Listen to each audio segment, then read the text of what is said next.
Okay, we're all here. There we go. Sorry, we took 2 weeks off and I forgot how to do everything. Welcome, everyone. Welcome to CASAA Live. We see all your beautiful little bubbles there in chat. Thank you to everybody for being here. I'm also trying to actively figure out angles and lighting mere seconds before we go live. So anyways, welcome everybody. Thank you for being here. How do we do this? Well, we do some hey, how are yous? Can we start that? I completely forgot how to do this entire show in the last 2 weeks. Alex, hey, how are you? I was waiting for the dramatic effect. I'm trying to get some dramatic effect going here. Yeah, doing good. It apparently we're getting like a legit snow shower here. That's the first real. How are you getting snow right now and I'm not? Because I don't know, weather is different. You get like all the lake effect stuff, and we get just like normal snowstorms and clipper systems, and sometimes lake effect will reach this far, but it's not. We don't get it like your end of the state. Yeah, no. So that's it. That's it. I'm that's like, how you are. Okay. Yeah, I'm like, it's December. It's cold as F, and it's snowing, and that makes me happy because I'd rather see snow than just brown. Fair enough. So that's how I'm doing. Kristin, hey, how are you? I'm good. Should I just give a weather report or? Yeah. No, everything's been really good. Had a really good Thanksgiving with the family. We're missing a couple kids, but apparently everybody's going to be here for Christmas, so that's good. Got all the fall decorations done, working on getting the Christmas decorations up. Just was outside. It was a little blustery today. My husband and I were outside. He was up on the ladder putting wreaths on our windows. It's the first year we've done the wreath on the window thing. I've always wanted to do that, and but I don't have a lot of money, so I took the cheap way around and made them all myself. But hey, post pictures later. But yeah, they turned out really cool. I'm very excited to post pictures this year. I decided to get rid of all the lawn decorations with the light up deer and stuff like that, because in Wisconsin we've already had snow. There's my weather report, couple times already, and but last year I didn't get I got everything down except for the ones that were out on the lawn because the ground didn't thaw enough until March before I could pull them out. I'm like, you know what? I don't think I'm doing that. Everything now is like on the house. I can just there you go. Take it off and no more lawn decorations. So, but yeah, just getting all that stuff ready, and that's pretty much it. No snow in Berlin, huh? Some parts of Germany have gotten some. Yeah, we've only gotten here in Western New York. We've only gotten a little bit here and there. I think the most that we got last weekend was like an inch, and then it melted off almost immediately. But that's all we've gotten. I've dealt with a little bit of snow so far, but nothing too major. We the last few years around here have been very different than the past. Like when I was a kid, I can remember snow by Halloween. We would have snow by Halloween. Maybe not countless, like 3, maybe 4 Halloweens where all I could wear was a mask because the rest of me was just like a big blue bundled up snowsuit. And that was it. And now it's like mid to later December. By the time we hit like the winter solstice, like December 20th or so, that's when we actually start to get snow around here. So, okay. Yeah. Anyways, that's I guess that's it for the hey, how are yas. Alex, are you ready? Yeah, let's do for a whole lot of legislation. I don't know how much legislation you got for us this week, considering we've been gone for a little while, but we can jump right into it.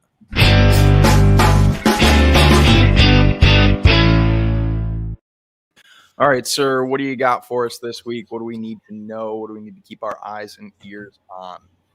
So once again, this is just going to be a perennial topic until we see a vote in Congress. The vape parity tax, the vape tax parity with cigarettes, which is not really parity, it's more than cigarettes. It's still an issue. I know that we've talked about, we've heard some promising news from certain members of Congress who are opposed to this, but the need to keep the pressure up is still there for sure. And we've also sort of singled out, of course, Kirsten Sinema from Arizona and Joe Manchin from West Virginia, and urging people in those states to send messages of support to them for their opposition to the bill, or the opposition to this tax. And so this will also be something we need to see in Nevada, Montana, and New Jersey, of all places. Senator Bob Menendez is sensitive to this issue, and very sensitive to the idea that this tax violates Joe Biden's pledge of not raising taxes on people who make less than $400K a year. And so we'll be putting things up that are state specific for those members of Congress, and urging people to send messages of support for their opposition, which it's just weird to me to say that when you put support and opposition in the same sentence. I just always imagine people get confused because it sounds confusing coming out of my mouth, but that's where we are. Also, considering that most of our membership, most of the people who come to CASAA come here through vaping, I think we haven't really paid a whole lot of attention to how this tax affects nicotine pouches or really any other alternative nicotine product. And so I don't want to promote a website that sells products. It's not what we do here, but I do use this as an example. I'm not going to post the link or anything, but there's a site out there called Nico Kick, and they sell nicotine pouches. And I think it's kind of the first time I've seen this on any alternative nicotine product type site. I'm including Vapor in that. I assume there are some online retailers who have done this, but in the sort of description of the product, they also break down what the taxes are and how they may affect the price that you end up seeing. Also with an explainer that it's different. We're talking about state excise taxes at this point, which, as we've mentioned before, in some places, those taxes are already applied to synthetic nicotine, any nicotine product. And so I just, if you're curious at all what that looks like, it was sort of interesting to me, because I think, a lot of people are probably out there thinking that they're paying a certain amount for a product, and then they get the final bill and they're like, wait a second, why is this like $5 more? Well, it's the state excise taxes. And so you can sort of, take that and now, add to that the potential that you're dealing with a federal excise tax, which is going to add, depending on the nicotine content of the product, a couple of dollars, a couple more than $2. And so I made a little chart for myself here. If three or 6 milligrams are I assume the most popular nicotine concentration. And so looking across the different products, Zyn, for example, has 15 pouches per 10. And so for 3 milligram, you're going to pay an extra $1.26. For 6 milligram, you're going to pay an extra $2.52. And this is going to be on top of whatever other state or local taxes you pay on these products. For products like On or Rogue, which I think Rogue goes up to 8 milligrams, or it's On goes up to 8 milligrams. That'll be an extra almost $4.50 that you would pay for 8 milligram On. So we look at the price increase on vaping, and everybody is sort of shocked and sad, and this is horrible. But it's all of the other products as well. And so, we're going to be doing some work this week to reach out to, places where we may have more members who are using nicotine pouches, and try to get them engaged. So yeah, just to really bring that up to make sure that, everybody's, aware that this is not just a vaping issue, but it's all nicotine containing smoke-free alternatives that are probably and verifiably safer than smoking. So anyway, all of that to say, keep up the pressure. Folks who've been sending messages, thank you. If we, keep an eye on your inboxes. If you do see prompts to make phone calls, definitely make phone calls. Your voice carries more weight than a pre-written message. And of course, even if you are using our email things, please customize your message to include your story. But we're not out of the woods yet. And we're expecting a vote on this perhaps by the end of the month. If we don't see something on this by December 23rd, it'll go into January. And so, yeah, and it's we're not done. So keep the pressure up. Moving along, Denver, Colorado has passed their flavor ban. I believe this is coming to there's another vote required in order to officially pass this thing, and that is happening on Monday, December 6th. I don't believe that there's any more public hearing to be offered on this. All of that happened this past week. It was something like 2.5 hours worth of public comment and debate. I can't remember. I think Amanda Wheeler posted a photo of the pro vaping, pro harm reduction T-shirts outnumbering the others in the council hearing. So the blue and red. They were blue. Yeah, and the opposition's shirts were red. Yeah, red or orange or whatever. Hey, look at me. So, but yeah, kudos to everybody who first of all showed up for the hearing, but second of all, you bonus points for wearing matching T-shirts. We haven't. I don't know how well we've done with that in the past, just as a community. But that's it's good imagery. Anyway, so this is pretty much going to pass.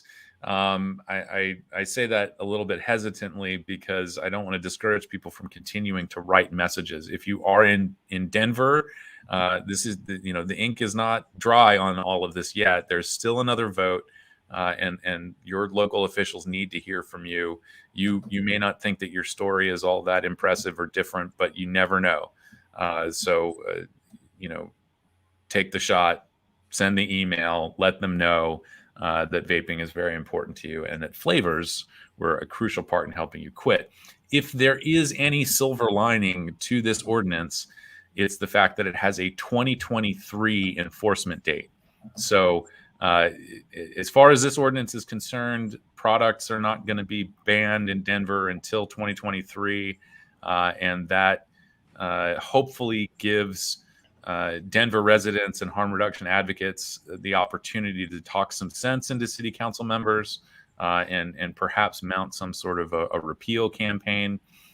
Is there a quick question? Is there a month on that 2023 ordinance date?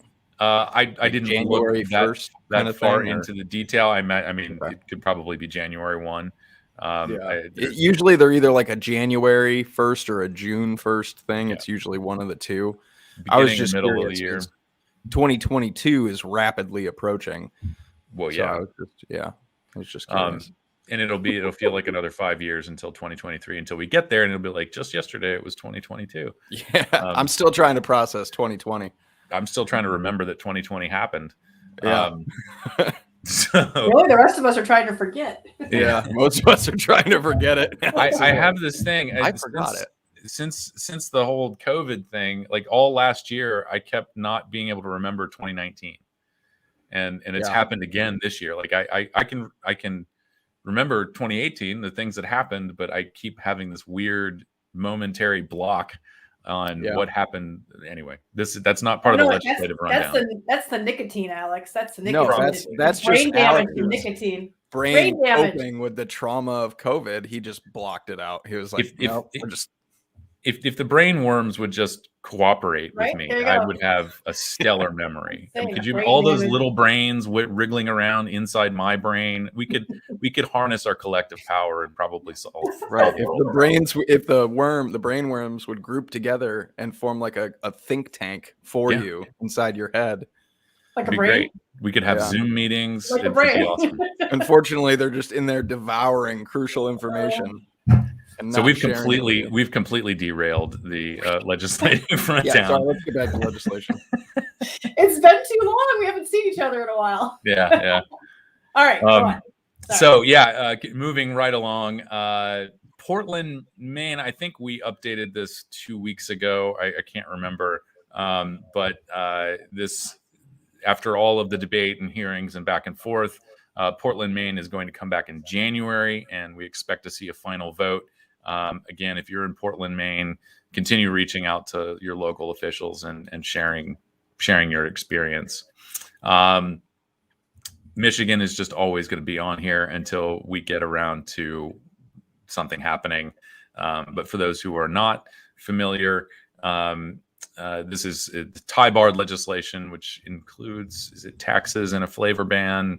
I can't remember all the details, but that's okay. I'm just bringing it up so that everybody's aware that this is happening and we're keeping an eye on it. And then, of course, our blog post this week has several local alerts. We've got Tempe, Arizona, which I don't think it did. Did I have a? You have a call to action for that one. We have an engagement up for this. I seem to remember this. Yeah, I can't even remember 2021. No, yeah, Tempe was still a call to action. It was Redwood and somewhere else on the East Coast that were heads up. I guess the East Coast? No, Minnesota? Cool. Yeah. Well, someplace in Minnesota, some county. Yeah, I'm gonna get through all of these here, but just basically mentions whether or not we have a call to action for these municipalities or counties or whatever. It doesn't mean that you have to wait for us to get involved, but we do have an engagement up for Tempe, Arizona, obviously Denver, Colorado, Nobles County, Minnesota is a flavor ban. I'll look into that in more detail and see if we can get something up for that. That one's a little more, that one's actually not so bad because it seems like they're being fairly reasonable, because even one of the counselors like, do we really need to do a ban because of businesses and stuff? So that one, we could push that one in the right direction. I think we've got a good chance with that if they get enough people saying, yeah. I agree. I always love hearing local lawmakers injecting some, reason into the debate. And thinking of very practical reasons for why you would not want to put people out of business, especially right now. But we have heard this song before, and where things seem promising, that's not enough to really invest in. So and also keep pushing them that direction. yeah. So any outreach there is worthwhile. Redwood, I believe, is misspelled here. It says Redwood. Oh, geez. I was typing fast last night. I'll fix that. We'll fix it. City Council voted 6-1 in a meeting in favor of a flavor ban. Next April, second reading is coming up in December, which we're in December. So I'll look into that and see whether or not that's something that we can still get something up. And yes, just to answer the question here on the screen from Ridgecrest Vapors, I don't know the read the question for our listeners. Sorry for those listening at home and not on the video screen. California here from Ridgecrest Vapors. Since we have a vote next November to keep our flavors, if passed, cities can still ban, correct? The referendum is to overturn SB 793. I don't know that it's actually implementing any new policies, or I don't believe that it would be implementing like a preemption clause. So really the vote next November is to repeal SB 793, but it doesn't create any new policy. So yes, municipalities, counties, they would still be able to enact their own laws prohibiting sales of flavors. In California is just always, it's California and Massachusetts. It's the same thing. You're just always going to be taking the brunt of this. Minnesota and Minnesota too. I swear. Yeah. They got the kind of coasts in the middle of the country covered there. And I'm sure, Austin, Texas as well. I fixed that Redwood, so if you refresh the page, it should fix. Perfect. Okay, so that is the end of the legislative rundown. legislative rundown plus derailed side conversation. We got a little off there, but that's okay. Merry Christmas. Jerry's got a question, Alex. Have a lot of people taken part in the tax call to action? Yeah, we saw, I don't have the exact numbers in front of me, but, I think we were at about 20,000 at some point. And that was for the first wave. This is sort of the pattern that we see every time we put up a call to action. That first email blast gets the most participation, and then it sort of trails off from there. So any of you folks out there in YouTube land, or you're active on social media, you have a following, you may be a minor influencer, I don't know, but any amount of outreach and promoting the engagement to your followers is very helpful. We had a lot of people in our membership, and we can try to encourage them to act, but pretty much, like anything, it's, if you get like 5 to 10% participation, you're doing phenomenal. And so 5 to 10% of our membership isn't really a whole lot. So any extra help spreading that is greatly appreciated. And that right there really highlights kind of why we will hold sometimes on certain calls to action or certain engagements, because we want to get, I don't have a better term for it, the most bang for your buck. Essentially, you want that big push at the right time, because after that big push, it's just kind of a trickle from there, Yeah. So for anybody wondering, why, maybe sometimes we get the occasional, why hasn't CASAA put something up for this yet? Because it's just not quite the right time, and we really want that big engagement at the right time. Right on. All right. Well, thank you, Alex, for all of that. I think it is time to get into some takes.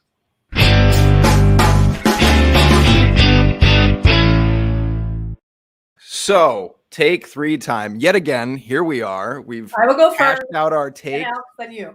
What? Oh, okay. I was just going to say we didn't figure it out. I was going to let you.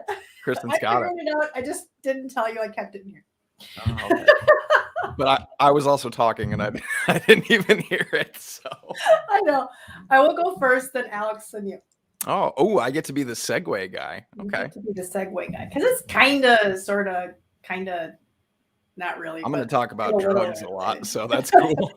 Talk about drugs today. All right. I have actually,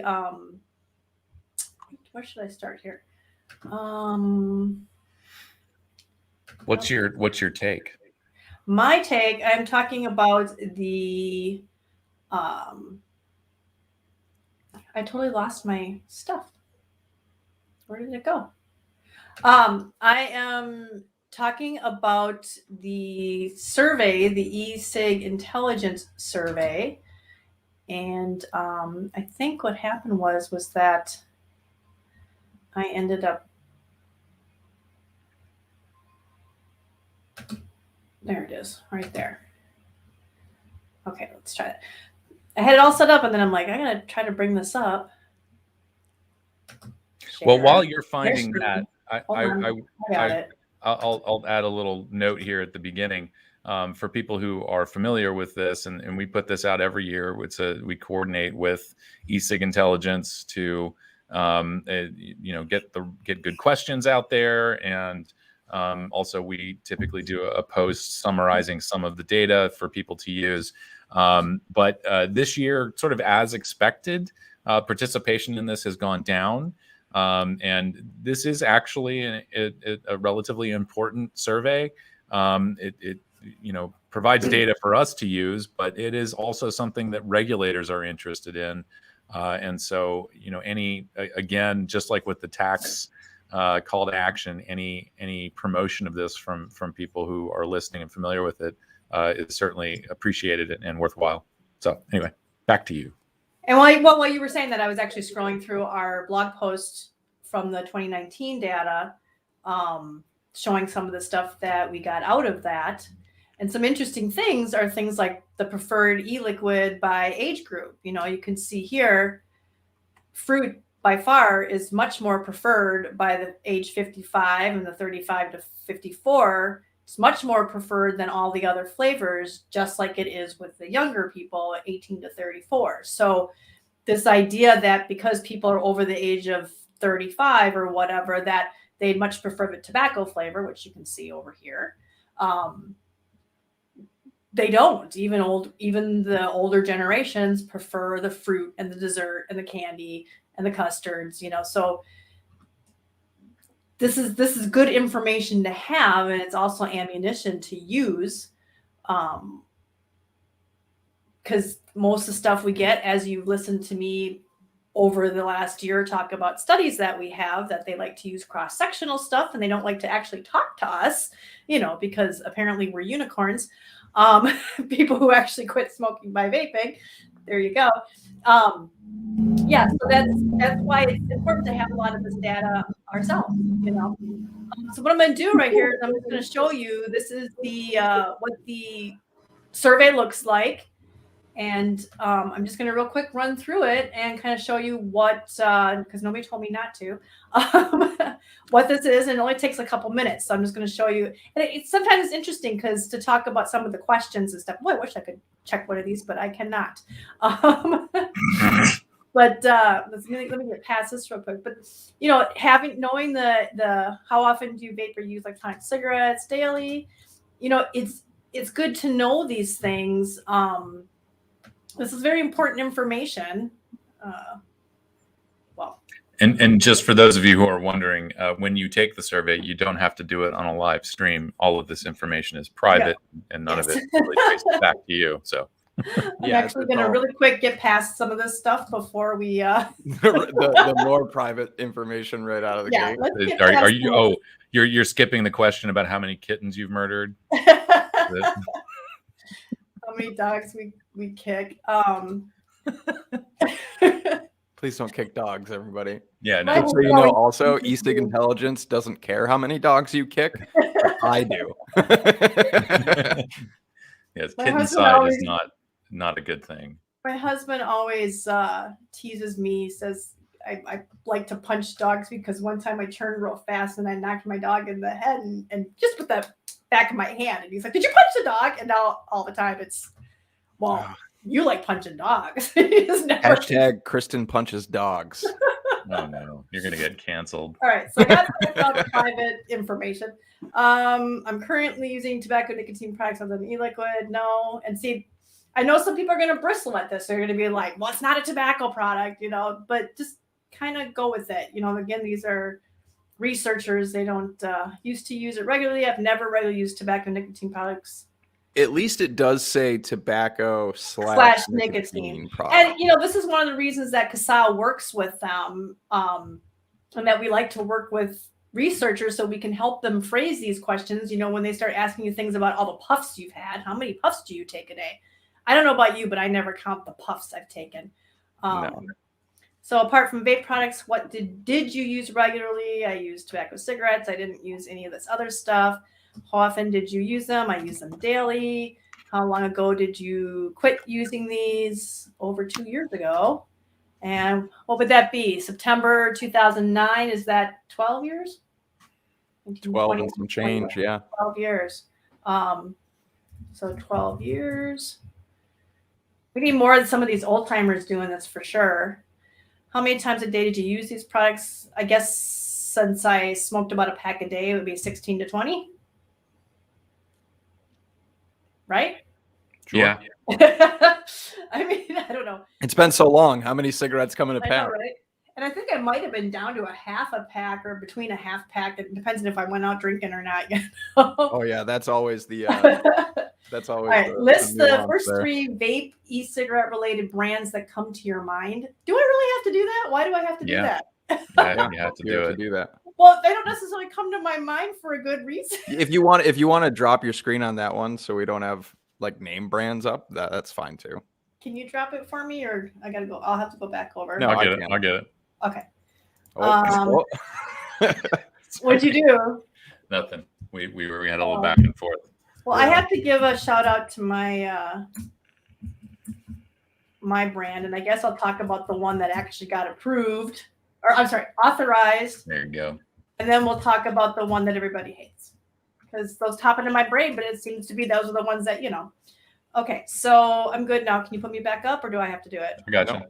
Alex, I'm just going to keep my hand away. How long ago did you start vaping using e-cigarettes regularly, at least once a month? So again, that was 12 years ago. All right. What is your main reason for vaping using electronic cigarettes? Please select only one. See, this one I always have trouble with because it's like, are they asking, okay, well, no, because down here it talks about what made you try it for the first time. So why do I use it now? I like vaping now. Just like vaping. I mean, I like chucking clouds, bro. I've been quit for so long. I can't even, I wouldn't be using the other, Yeah. I mean, and I didn't initially try them to quit. So I'm just going to say at this point, I just like it. I can't think of anything as far as, I mean, I could go in a whole dissertation as to how I benefit from nicotine and all that under other, but I won't do that now. You can have that pre-written. Sure, there's a character limit. Plug and paste it right in there. What made you try it for the first time? Okay, select only one. So this is really hard because we were at that fair and the guy's like, hey, try this. And it was like, oh, it's cheaper and I can use it indoors. I mean, so. You could marketing. Yeah, say you marketing. could fill that in. Well, I got the free sample or. You could put other. Yeah, I guess I'd have to to just do kind of other. summarize that. So predatory marketing isn't an option? Is it? Less expensive. I was just curious about brain worms, and I figured I'd have some firsthand experience. And could use indoors after. Skip. Question 16 actually has, if Kristin scrolls back up, to help me stop smoking tobacco entirely, and I think that would be probably the closest to that option that you're looking for. For which option? Skip is asking if there's an option to prevent relapse. That's why you read those questions out loud, because people who are only listening, I can't see the screen right now. Yeah, I yelled at. Oh, I didn't yell at Alex, but I got on Alex about not reading the question, and then I didn't read the question. I thought you were talking to me. Please rate the importance of the following factors when selecting your hardware device. I guess I don't know. The cost is pretty important to me. I don't like spending a bunch of money. Option to customize, convenience to buy, ease of use. I mean, at this point, 12 years, everything's pretty easy to use, but I think that's actually pretty important because I don't do like coils, rebuildables and stuff like that. And appearance was actually, I owned mine because I thought it was pretty. So I guess that was pretty important. Madison Avenue strikes again. How much do you agree or disagree with the following statements? Okay, FDA regulation will reduce the use of vaping products by minors. I guess I pretty much disagree with that because I think they're going to get it no matter what, whether you regulate it or not. I mean, alcohol's regulated. They're still going to get it, but I trust products with synthetic nicotine. I pretty much agree with that. Discarded vaping products pose a serious risk to the product. Well, it can. Are we willing to mix my own e-liquid if my favorite flavor is not available? Yeah. I'm addicted to nicotine. I don't know. I mean, I don't agree with it being an addiction at this point. Nicotine is bad for me. No, I do not agree with that either. Are flavored vaping products banned where you live? Well, I mean, would you say technically some are? I mean, because they're not in Wisconsin. They're not in my city, but certain products are banned in the country. No, I think, well, for you, like Massachusetts or something. Yeah, or like New York. Yeah, I think you're fine in Wisconsin. Well, yeah, we don't have anything in Wisconsin, but I'm not sure if they mean. Is this just a U.S. thing? Yeah, So they would mean states then. They would mean states. If flavored nicotine vaping products were banned, which of the following would you do? I would continue to use my current device, seeking alternative means to get my favorite flavor. Sorry, this is going to stick in my head now because of that last question. I would say anybody who has a question about that, technically no, because you still have synthetic nicotine. out there that's not under FDA regulation at the moment. True. So Yeah, true. Yeah. But as far as, I mean, technically speaking, yeah, all flavors that are not, haven't been granted that provisional authorization through FDA are It's just technically one. banned. Okay, you can only do one on that one. I'm not sure if I wasn't able to do that. I'm not sure. I have a freezer full of nicotine right now, so I just have to get Doug to teach me how to do stuff. If your usual source of vaping products were unavailable, how far would you be willing to travel to obtain your supplies? Well, I've already before we had a vape shop in town, I already had to travel like 50 miles away. So, What's that one song? I'd walk 10,000 miles. No. That, you know, don't, nope. You can have it in your head now. Yeah, Okay, I'm gonna get it stuck in my head. Always. I don't like tobacco flavored vaping products. I've never liked them. To me, they just taste like how unburnt pipe tobacco smells. That's what tobacco vape liquid is. Have you bought a disposable e-cig in the past 6 months? No, I have not. How many more questions are there? Whoa, what the heck is this? Which category your primary device belongs to? Well, what's the difference between a basic open system device and an advanced open system? I have an iLeaf with it's like Smoke Tech with a Baby Beast tank. I think that's what they would consider. They actually go into detail if you scroll down to the questions a little bit. But I believe that falls into the basic. I was gonna say advanced. Device So yeah, advanced would be like your RDAs, your MECs, things like that. Over 50 watts. I don't think mine's over 50. I don't think mine is that. I think mine's a lower wattage. Okay, so I'll do basic. I'm basic. I don't like being basic though. So basic, Kristin. How long have you been using this category of vaping device? Well over 2 years. I don't know, like How long have you been using coil head tanks? Drew was still alive when I got my first vape. So what would that be, like 2014 maybe? So that would Your be first mod? Yeah, Drew gave me my first mod. Oh, wow. So that would be, I was still using, I wouldn't have one if it wasn't for Drew. What would that be? 2014.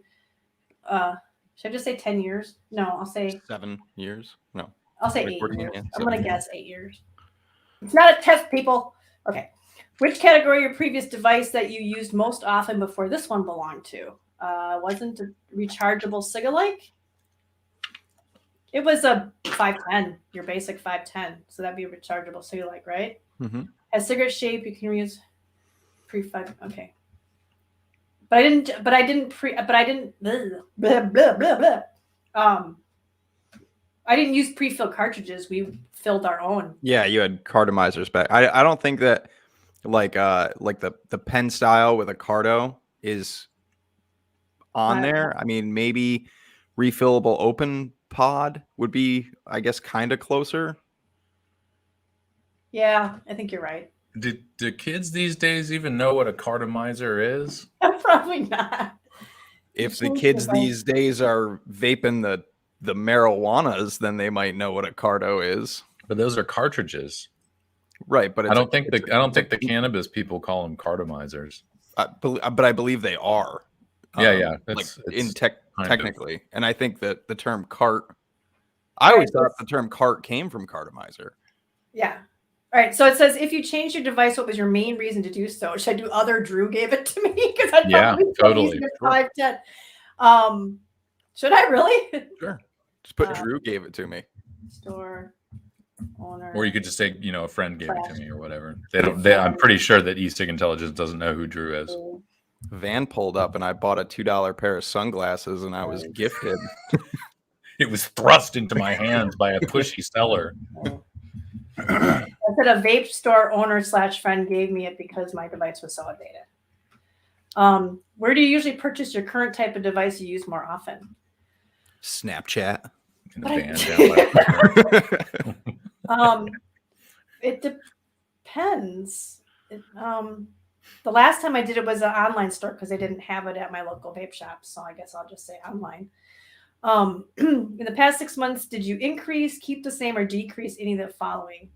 I'd see. How do I know this? In the past, did you increase, keep? I mean, I think I kept it the same. I might have gone through it faster. Who knows?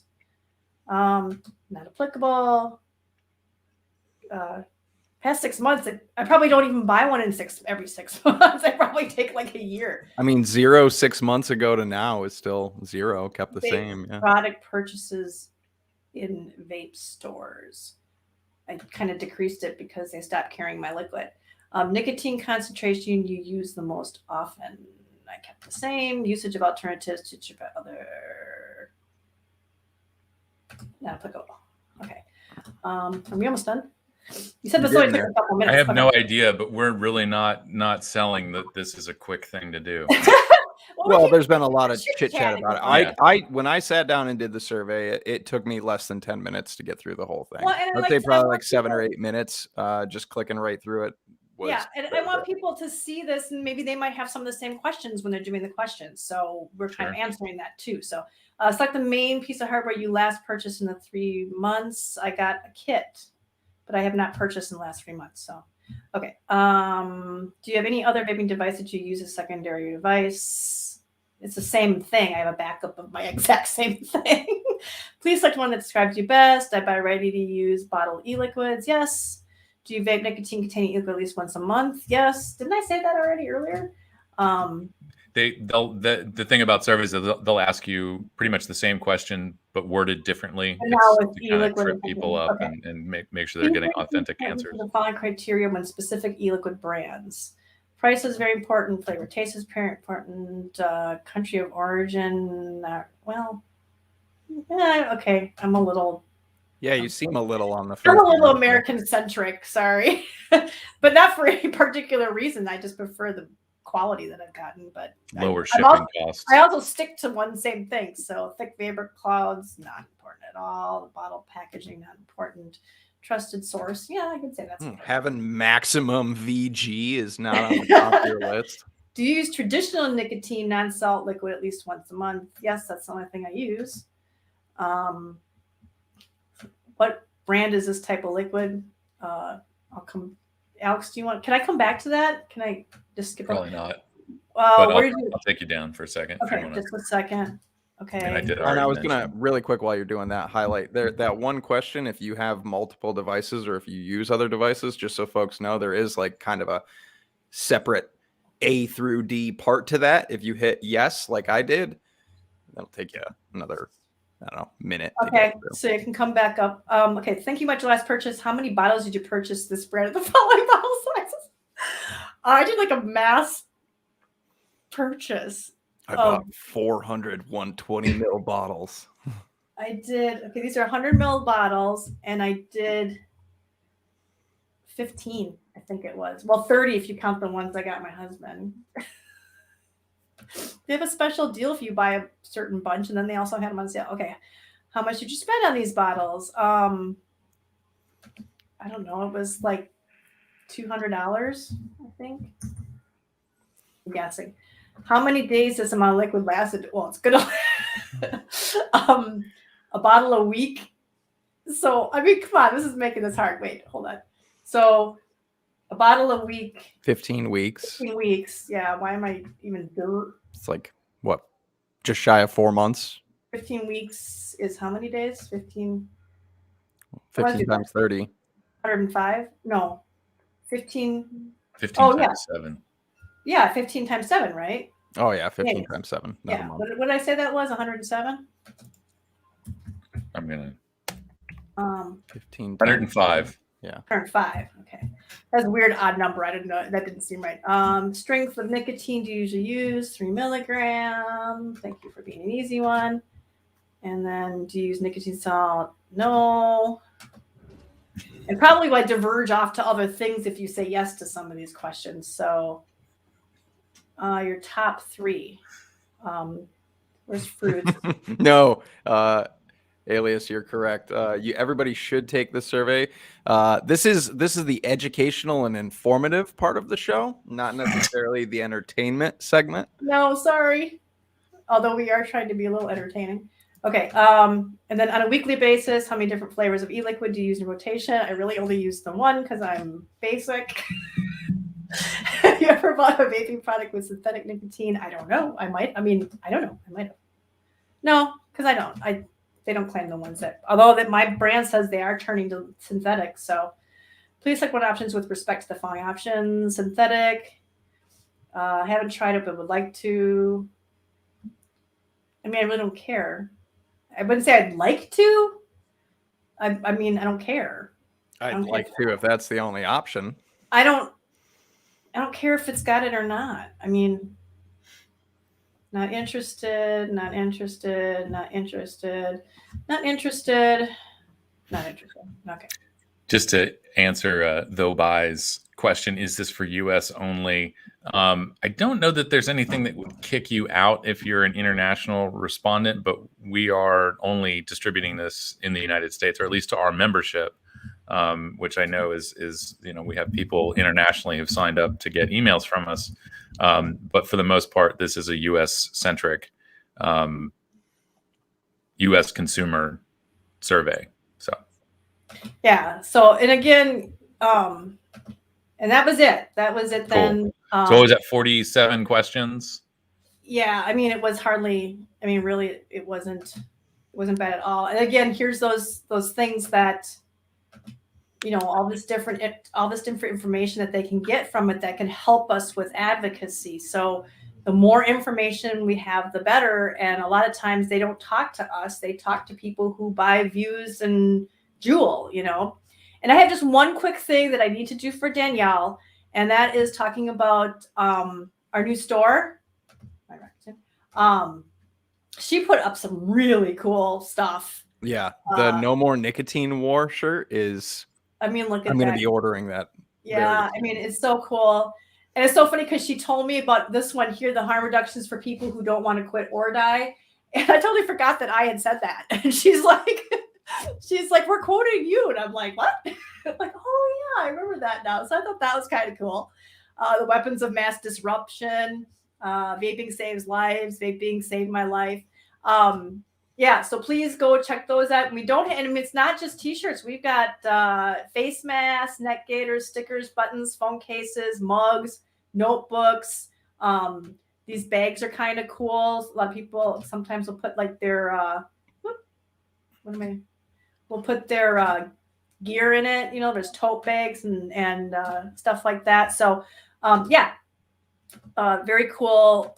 Awesome stuff. Our state t-shirts are taking a little bit of a hiatus, but we still have them in there. So they might be doing a little bit of rotation there. So I don't know Breeze tones about Australia shipping. Yeah, it's through all of those items are through Threadless. Yeah. And so I assume that's something that you'll fill out at the end of checking out. And yes, now Danielle is a boss, and I'm glad to hear you're going to get some. So any battery cases left? Skip is asking. I have boxes of yeah, battery that's cases. So Skip, send me an email and when we'll figure, or just shoot me a chat and we'll figure out how I can get you some.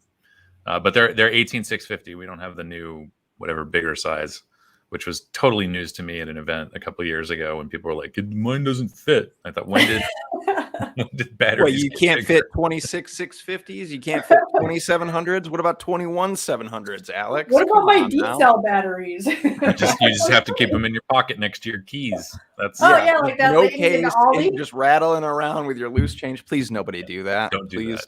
Don't. That just happened again in England. Somebody did Aldi in her pocket started on fire because she had it. They're like, "Oh, we just found out that you shouldn't do that." I'm like, "How did you not know that?" I mean, so much stuff going around about that. Do not put loose batteries. Use a battery case like this. See, my battery. The company that my roommate works for, he started recently. And they have a no vaping on the premises policy, and it has nothing to do with hysteria around health effects and whatnot. But somebody was carrying batteries in their pocket, or it was in their vape. Something happened. A battery vented. It went off. So they were like, no vapor products. But if you want to smoke, there's a room all the way in the back that you can go out and smoke at. Wow.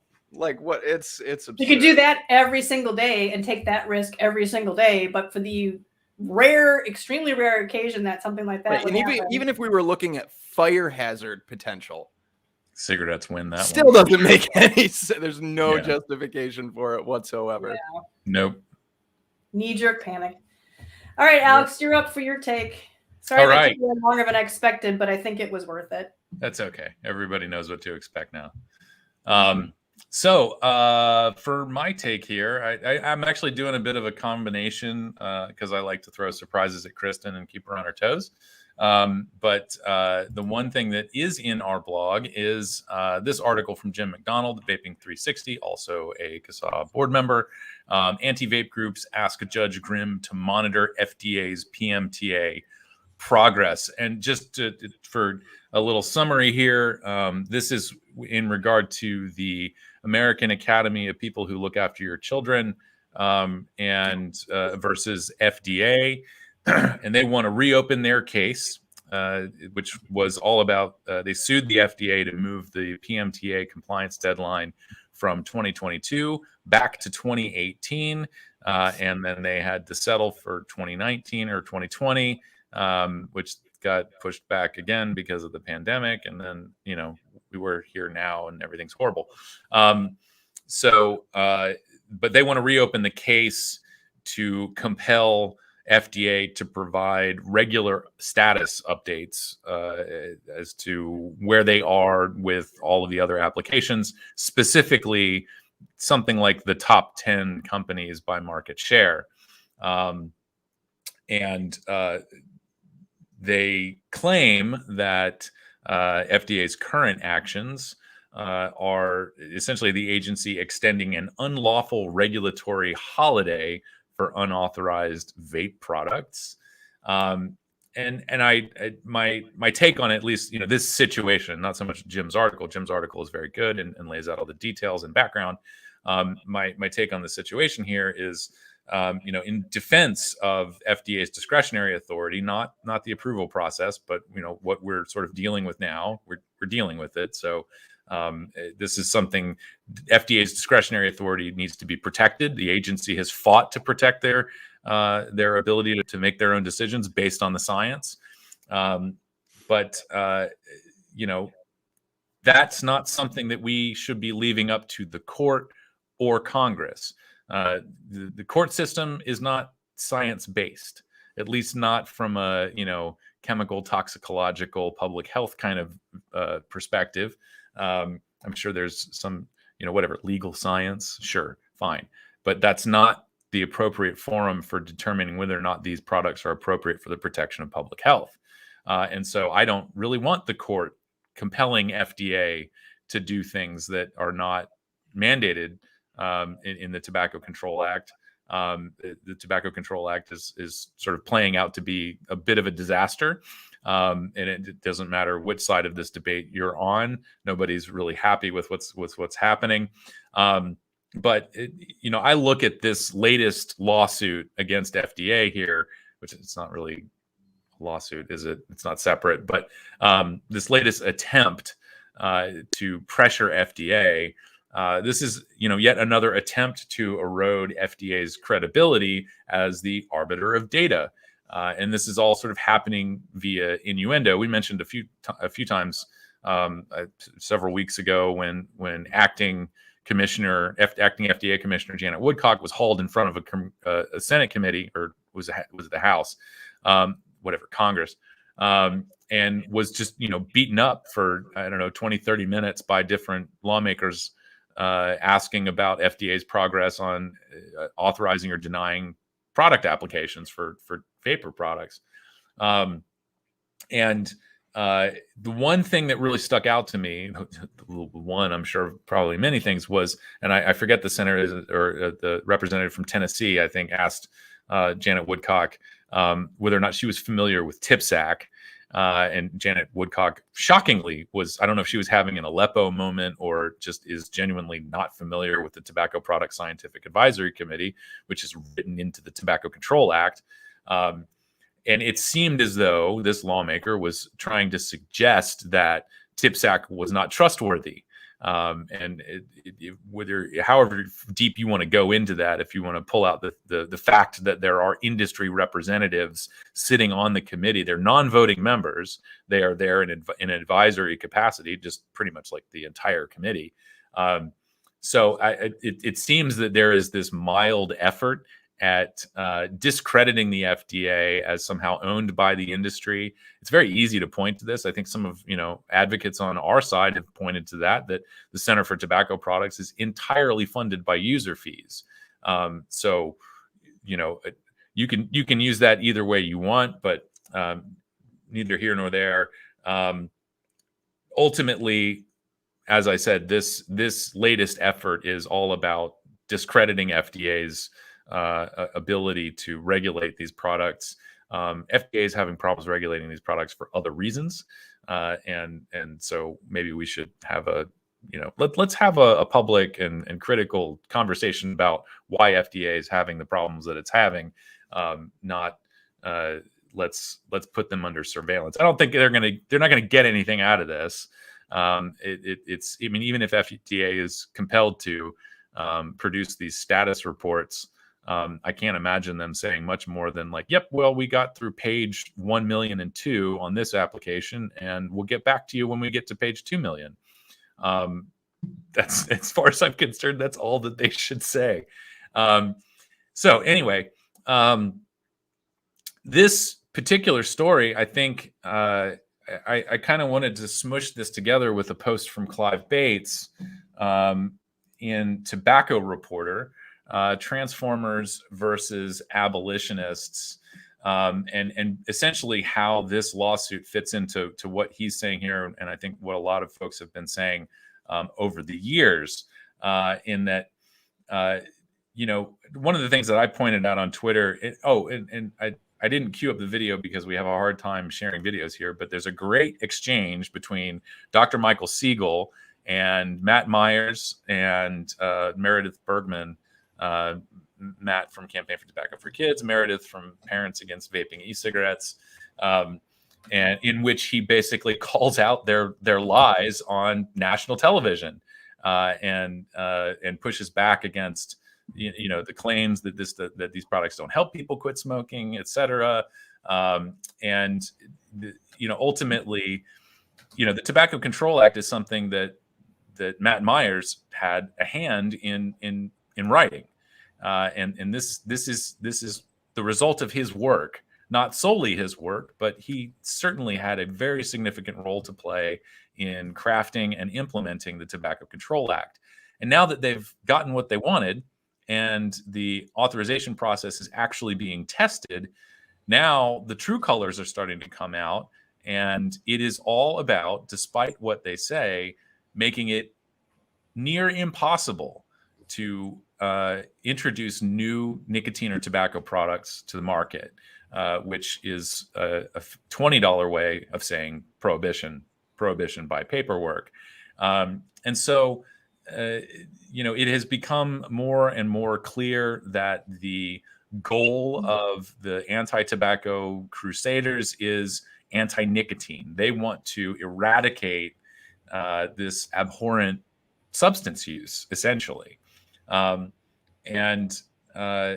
So a couple of points that Clive brings up here, which is really interesting, that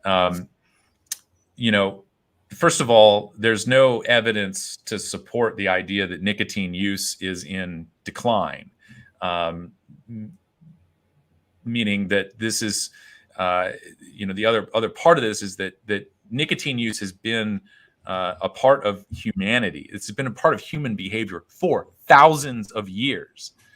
This is something that we've grown up with as a species, and so to think that we're going to, breed this out of society, that's a monumental and very expensive effort.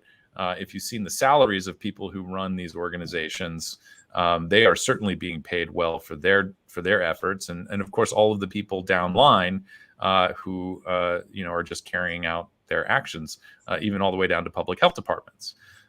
So it's sort of like the drug war. We've spent billions of dollars trying to say no to drugs. 48 of those billions every year. Did you say 28 billion? $48 billion a year. $48 billion on the war on drugs, and we haven't accomplished anything annually. We haven't $48 million annually on the war on drugs. We haven't accomplished anything except for generate some snapshots of state troopers standing behind card tables with a bunch of drugs on them. And the highest incarceration rate in the entire world. So if you're thinking in terms of strategy, what's the best way to improve public health? Is it going to be spending billions of tax dollars trying to coerce people into changing their behaviors? Or is it going to be about actually reducing the harms of using certain products? So anyway, the other thing about sort of the history here is that with we've been watching some documentaries on things, and we have access to the most information ever in the history of the world right now today. Tomorrow we're going to have more, and that being the case, we're able to look back, dig deeper into our past. We find out that substance use is actually something that humans evolved with. And so, if people are coming at this whole nicotine and tobacco thing as abhorrent drug use, and we don't want that, well, let's take a longer historical perspective about humans' relationship to drugs, and we find out that it's really not that much of an outlier. It's actually quite normal. And so, that's, I think, that's the fatal flaw in the anti-nicotine war is that this is not going away. It's never going away. We as a species have grown up with it, and so you're really just setting money on fire and keeping people in the dark, keeping people sick, keeping people hooked on products that are harming them. So anyway, the other take on the other point that Clive raises is, of course, as I just mentioned, prioritizing the elimination of nicotine use actually results in more harm because, as I mentioned, you're keeping people in the dark about safer alternatives and sort of keeping people just using the same old harmful product. And for his the rest of his point here, Clive brings up the EU snus ban. Which we have data on just how big of a failure this is. And simply put, it's looking at the smoking attributable diseases in Sweden versus the rest of the European Union. And they are lower. They are, remarkably lower in Sweden compared to the rest of the EU, where snus is banned. Fortunately for other EU member countries, snus manufacturers are able to make products called chew bags, which are distinctly different from snus. However, it's the same kind of processing that it's pasteurized. It's not the same kind of it's not fermented like American moist snuff. It's not as harsh. So it has the same kind of accessibility, if you will, in that it's not going to sting as much. It's not going to make you sick if you swallow the juice. And it's discreet and you can use it instead of smoking. So hopefully that catches on in Europe and we start to see things change with that. But anyway, all of that to say, I feel like, again, my take on this is that, what we're seeing with the AAP and versus FDA and what Clive has laid out here is really, it's just more of the same. And, trying to sow distrust in the regulator and the ultimate goal here, of course, is to just take all of these nicotine products off the market and leave people with cigarettes. So, a nicotine-free society. Yeah, that's not going to happen. But, I figure, I guess the rationale is, I read a book, driving and infrastructure and transit and stuff are things that I do in my spare time. But, there's a book called, I think it's called Traffic. It's Why We Drive the Way We Do and What It Says About Us. It's an excellent book for anybody who's ever been frustrated behind the wheel of a car. And I think it was either in this or, the comedian may have brought this up at some point, is if you want to make cars safer, take out the airbags and replace them with like a 10-inch spike. No one will drive above 35 miles an hour. That's funny. That's funny when you say it, but in reality, that doesn't make any sense. But that's exactly what the tobacco or the nicotine control people are trying to do, is we're going to take the airbags away and leave everybody with the 10-inch spike, which is a pack of cigarettes. And the thinking is that since it's so dangerous, over time, people will eventually recognize this and just stop buying the products. But that's not how drugs work. That's not how people work. That's not how markets work. And so we're left with kind of this disaster and people being harmed needlessly. And they always forget that, they always say 70% of smokers say they want to quit. Now we'll ignore the fact that, they say that, but most of them don't. But there's always that other 30% who don't say that they want to quit. So they're never going to resolve that. It was always for me. It was whoever asked me. Like if like my family asked me, or people I was super close to that really like cared genuinely about me, I was always like, yeah, I'm going to quit. Don't worry. Like, I definitely want to quit. But like my friends or whatever that I was outside smoking with, I didn't want to quit. I loved smoking. Yeah. And that's the thing. Alex, are you good on your take? Yeah, I think I'm done. I meandered a little bit there, and I hope I'm going to meander just a little bit. That's an excellent article. I'm sorry, and I did put the link in the chat, and I'll put it in the description later on. That one by Clive. You definitely should read that. I'm going to meander just really quickly. I know we're kind of running a little bit long right now. I'm going to meander really quickly before I get into my take, just because I wanted to pull up some drug war stats. This is from DPA's site. DPA is an excellent org. Number of drug arrests in 2020 for drug law violations, 1,155,610. Most of that simply for possession, sales, possession. Here you go. 24% of those arrested were Black people. We can go into the different synthetics, marijuana, heroin, cocaine. Number of people currently incarcerated in the U.S., 2.3 million. 1 in 5 are incarcerated for a drug offense. And then I don't want to go through all of this, but just we were talking kind of monetary stuff, which is down here. The financial impact, $293 million worth of equipment transferred from the military to law enforcement in 2019, $47 billion per year enforcing drug prohibition. So yeah, there you go. When you talk about the annual cost, just financial cost, that's just money, not human lives. That's a lot of money to spend every year to fight inanimate powders and molecules and plants. So yeah, there we go. Anyways, and that was a point that I made when Glance had some stupid article that he wrote about how cannabis use is on the rise where it's been legalized, and everybody, I forget who answered him. Somebody tweeted back at him, yeah, and water's wet. So, but that was a point that I made, is that by focusing only on the possible health ramifications of that, and really with cannabis, it's mainly the smoking of it. Very similar to smoking cigarettes, but you don't smoke that usually as much. But some people are getting to the point where they are almost. But they ignore the lives lost by the war on drugs. They completely ignore the drug dealers or sellers, the users and the bystanders who, with the high rates of crime, who've lost their lives and who've lost their lives by having to go to jail. I mean, that's a way of losing your life, and they ignore all that. And being in jail is not a healthy thing either, so that, to me, the war on drugs have done just as much damage, if not more, absolutely. I mean, the war on drugs, when you really get down to it, it's not a war on drugs. It's a war on people. Yeah. It's a war on our own people. And I was going to say really incredibly destructive.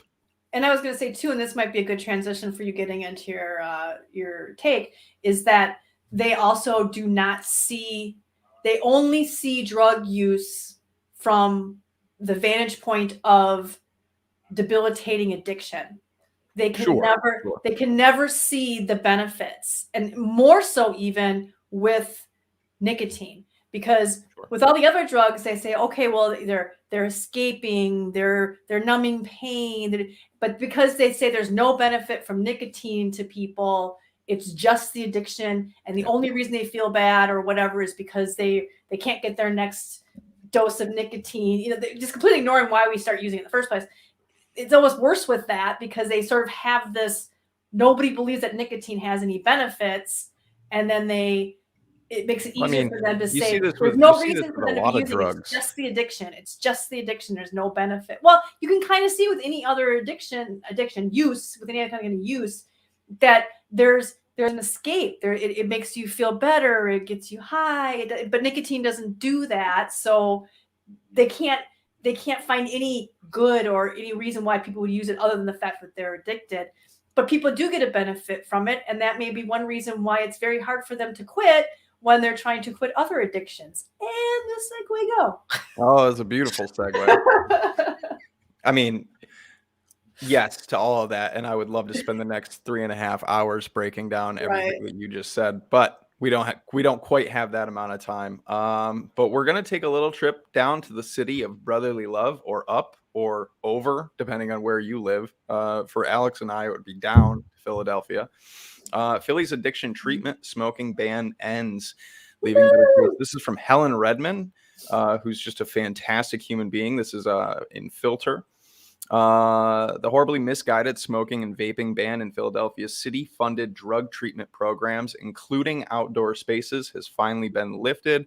The ban was passed in 2018, implemented in 2019. It applied to 80 inpatient addiction treatment programs, including 9 detox facilities, 32 short-term and 31 long-term rehabilitation programs, and 8 halfway houses. This was... there's only one or two other real key critical paragraphs. I want everybody to read this entire article, but there's a few here that I really wanted to highlight.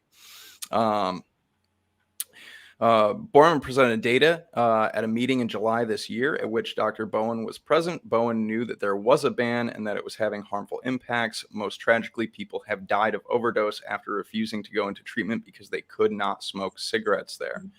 Over the past 3 years, this monumental step backward from harm reduction-oriented approach has led to preventable overdose death, reincarceration, and other drug use-related harms. When somebody says they want to stop using deadly fentanyl, but they are not looking to or ready to stop smoking or vaping, we need to roll out the red carpet and usher that person into treatment as if it were urgent life or death matter, because in Philadelphia and beyond, it most certainly is. And again, I'm not going to read this entire article. Those are just a few kind of quotes and statements I wanted to highlight. This is fantastic news out of Philadelphia. This is a ban that should have never happened in the first place. When we're talking about people who are ready and actively seeking help, or getting the help they need, discouraging them in any way, like, no, you can't go outside to have a cigarette, is just detrimental. It's a barrier to access for a lot of people. I know just from personal experience, I was a very heavy meth user back in the day. And when I was quitting, when I was stopping my meth usage and tapering down, I can remember people telling me, oh, now the next thing you got to do is quit smoking. And I remember thinking, like, no, like, don't take that from me. Like, let me have this. This is my last bastion of pleasure and enjoyment. And I just kept smoking. And if it wasn't for, like, when I was stopping my meth usage, I was up to like 2.5 packs a day for a while, because I would just smoke and smoke and smoke. And I firmly believe that if it wasn't for cigarettes, I don't know as though I would have gotten through that period the way that I did, because it was something I could fall back on, something I could still enjoy, something that was mine, something that other people weren't going to take away from me. And so had I gone through a facility like this and somebody had said, hey, you got to quit smoking or you can't smoke during this, there's a good chance I would have left. I would have just flat out left. And many people were leaving. Many people were refusing to go and get the help that they desperately needed because of this smoking and vaping ban. So kudos to Philly. My take here is really short and sweet. This is just a really good thing. I know that we don't want to see people, smoking. We don't want to encourage smoking. But when it comes to this drug supply, this toxic and poison drug supply that we're in right now, which is a matter of life and death tomorrow, we can tackle the issue of smoking or whatever down the road, where diseases take decades to develop, as opposed to somebody leaving a facility and going out and using and overdosing and dropping dead today. So there's a very different sense of urgency there, and it's just big kudos to Philadelphia and all the advocates that work tirelessly to get this overturned. I think this is just a fantastic thing. Yeah, and I think, didn't they actually? I thought vaping was included in that. Yeah. Vaping was included in the ban, and it's also now. Yeah, and there's a really good article. I don't know if Helen wrote that one too, or if that was in Filter, but there was another good article that talked about my friend died because of this. Yeah, that's also in our blog, and that's about Bobby, who's a real young gentleman who basically refused to go into treatment because he refused to quit smoking, wasn't able to quit smoking, wasn't able to quit smoking, and ended up dying from an overdose. Yeah, that would be the blog, not this recent blog, but the one from previous. Right. So just to add maybe a little layer of color here or context. I don't know what it is now, but I remember when we were fighting against the place ban for vaping in Philadelphia years ago. Smoking prevalence in Philly is like 25%. Yeah. So I mean, you're talking about a lot of people. I mean, you could swing a cat and hit somebody who's affected by this. These conditions for treatment. Yeah. Wow. And then I don't have any articles or anything pulled up, and I'm gonna just really quick huge shout out while we're on the topic of drug treatment and harm reduction. Just shout out to New York City, because New York City did just open the country's first 2 safe consumption sites, which I think is just a fantastic thing. So shout out to both Philadelphia and New York City this time around for doing amazing things for people who use drugs. And that's something we have to be careful about too. What popped in my head when you were talking about that, but you're not wanting to quit smoking and stuff. And there was a Twitter conversation I remember getting involved in, and somebody had said, the ultimate goal for vaping is to get people to wean off of nicotine. And I was like, no. So that's never been the goal. It's supposed to be replacing the source of nicotine. Some people may use it that way. And that's where we get a lot of misinformation, where people are always saying, we see in articles all the time, e-cigarettes were invented as a smoking cessation, but they don't get no, they weren't invented as smoking cessation. I mean, smoking, yes, but not nicotine cessation. The whole point was to be an alternative. And I forget, it was a whole different thread where I came back and I said, look, I hardly have, I don't do any other kind of drugs. I don't know where Alex went. It almost looked like he got edited out. I think so. He definitely had a little laggy glitch while he was leaving, and so he just vanished. He just vanished. But yeah, so I was like, I don't do any other kind of drugs. I barely drink alcohol. At holidays, that's about pretty much when I drink alcohol. I've lost a bunch of weight. I walk 5 times a week. I eat healthy.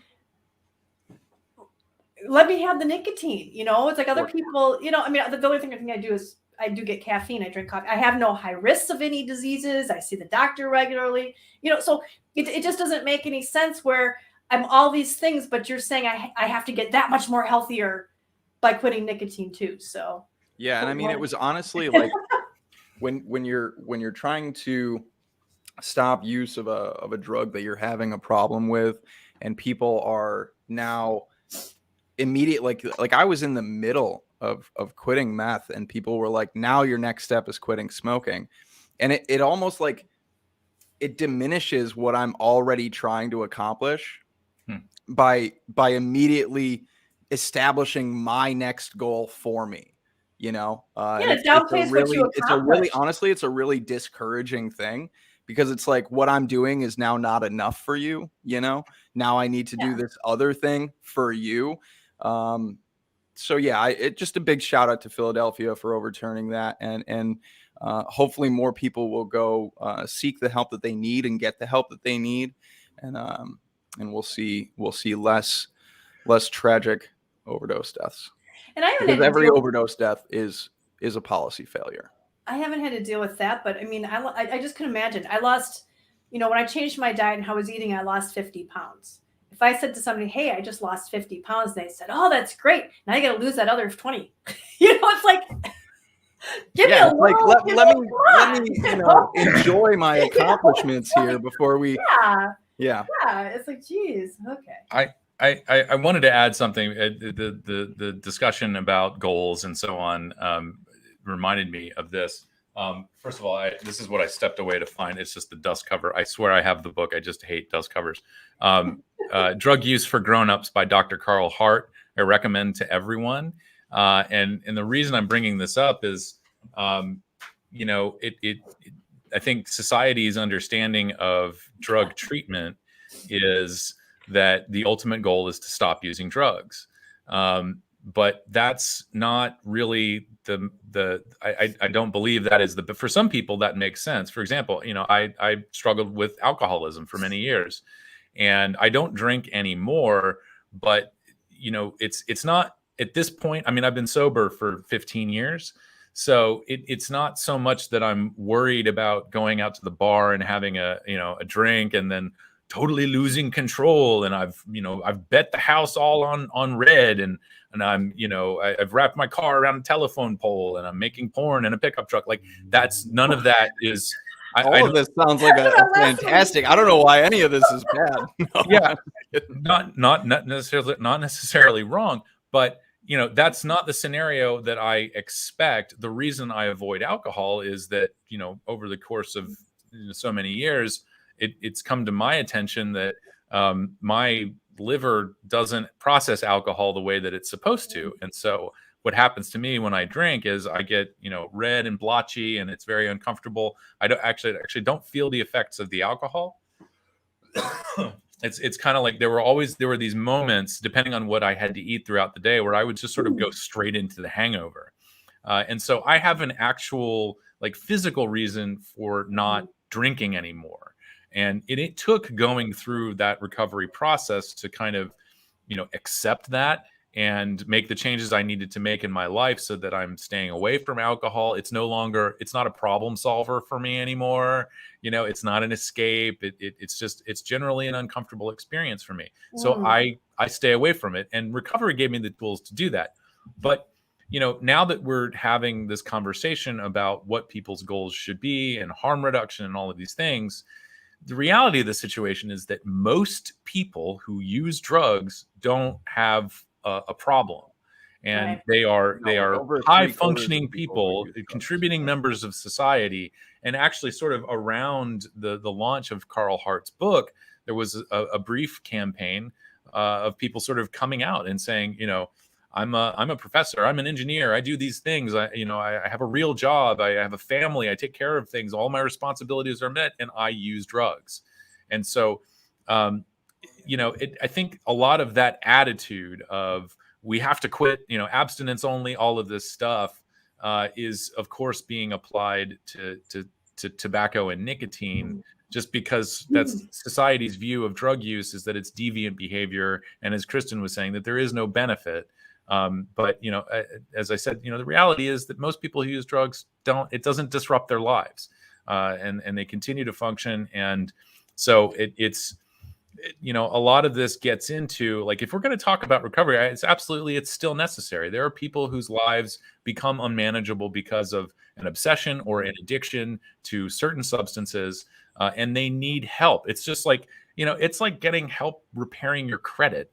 You need someone with experience to walk you through the process and support you and let you know that there are things you can do to improve your life. And you're not just stuck, using this drug and without hope or any of this stuff. It's very important to have that support. But, again, it's sort of like, this ultimate goal of rehab is actually, it's a bit like this ban on smoking in Philly recovery centers. It's this idea that you're going to quit all of these behaviors that society finds abhorrent, and then you're going to be right with God, and we'll bring you back into the fold. It's sort of, these are the conditions. The condition of going to treatment is sort of just blindly accepting this notion that you're never going to use drugs again and everything's going to be okay. But that's not how any of this works. And so I hope over time, we continue having this conversation and people's perspective on recovery and treatment and so on changes to adopt, it is absolutely possible for people to come out of even a 12-step abstinence only based recovery program like I went to, come out on the other side and say, oh wait, but there's a responsible way to use drugs, and if we educate people about that, we're going to have less death and disease and less of a need for people to actually go to these very expensive, in some cases, treatment programs. I don't know. Education is only part of that, right? Like when we talk about making all of that safer, that involves regulation of those drugs, that involves a safe supply, it involves education, it involves access to those kind of programs, all of those kind of programs, whether it's an abstinence only program or it's a recovery program that focuses only on the most problematic uses. It involves access to clean equipment like sterile syringes and all of that. It's kind of, all of those are just little parts to actually getting to the goal, really, truly, of people staying alive, because the end goal of ending drug use is just the most fairy tale thing that I can possibly think of. And you said earlier, people have been using tobacco for thousands of years. People have been using drugs, period, for thousands of years. I think cannabis goes back something like 6,000 or 7,000 years. So long before anybody, was pushing 12-step to find God, people were definitely using drugs. Like, I mean, they found like 8,000-year-old beer, I think it was. I mean, sure. I mean, and good Lord, we can thank beer for most modern medicine. There's actually a really great documentary, How Beer Saved the World. I highly recommend that people watch it because beer is a really cool thing. I don't know if it was just because of like how advanced we got medicinally and medically, medical advancements through. Well, a lot of very smart people probably didn't die because they weren't drinking the water; they were drinking the beer instead. Yeah, I mean, you can thank beer for, well, what, it's not really beer, I guess, more like mead, things like that. For it's very light alcohol, but it was enough to kill the bacteria. The building of civilization, really. But there's probably an argument for that people were more after that than they were a lot of the other stuff. They just wanted time to sit and drink. One of you two, I think it was, posted, I can't remember if you tweeted something, I could swear it was one of you two, but it might have been somebody else, an article that talked about drug, was it exclusivity, or was it they talked about how these drugs are okay. Drug exceptionalism. Oh, yeah.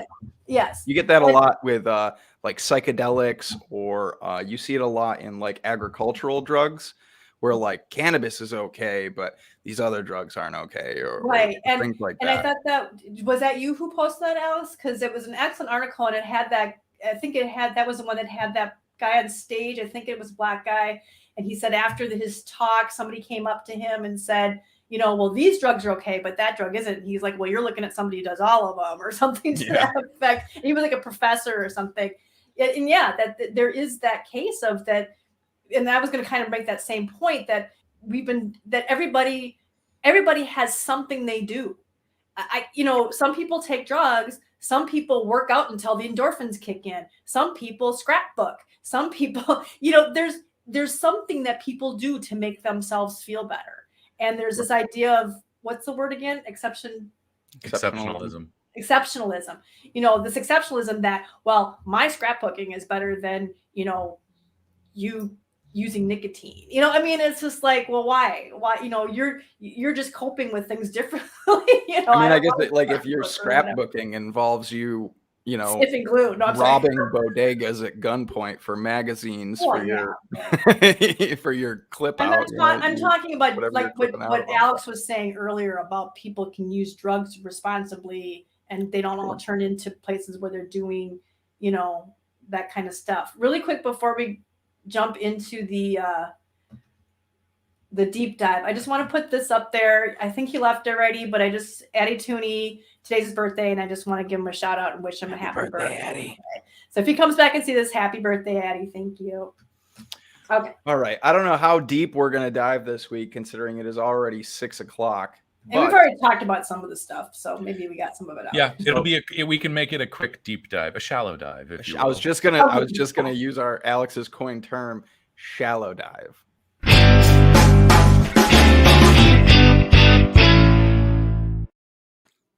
Sorry, that bumper was all the bumpers that I've done so far have been like a little weird because my computer is a little weird today. It looked fine on this end. So okay, maybe it's just me. Okay, cool. If it's just me, that's fine.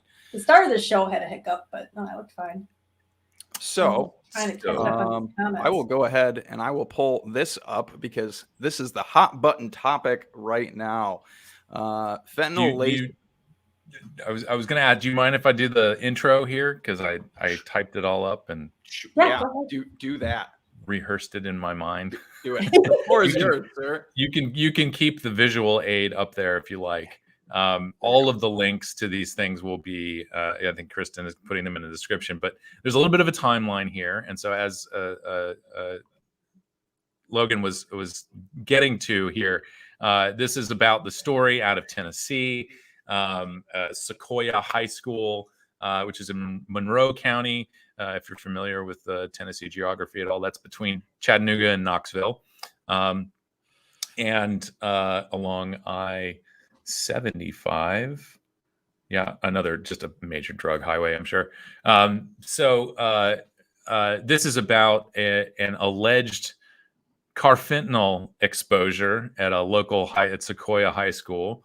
And it was reported that these school officials were exposed to carfentanil because of a student's vape pen. And then so this report came out on November 30th. And I think this is sort of a quote from the article, initially believed to be through an e-cig, but later determined that carfentanil was not present in the e-liquid. And that has not really changed the headline on this story. However, there's another. Was it carfentanil or was it just fentanyl? Because everything I read just said fentanyl. This is from the article. They say carfentanil. It seems that they're almost using the two interchangeably. But as we'll discuss, they're two kind of different drugs here. And so that was November 30th. On December 1st, there's a video up on one of these links. It's the WVIT TV link. Authorities release details, Sequoia High School fentanyl exposure.